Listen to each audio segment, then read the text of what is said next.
how to open a jar, just in case you cannot open it by hand.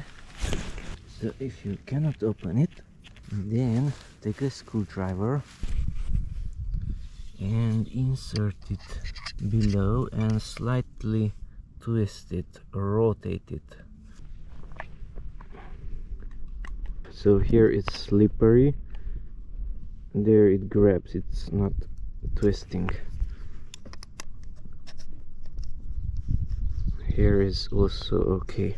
So insert it there and twist it a little bit, and you should hear a pop sound because the cap will receive air and it will rise up a little bit and there will be less pressure. So insert it somewhere where it's not slippery, somewhere there, and rotate the screwdriver.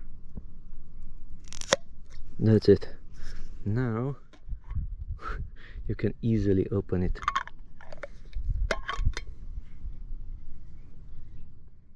You can use a knife also and insert that there and rotate it a little bit, or even a spoon maybe, and rotate it just a little bit.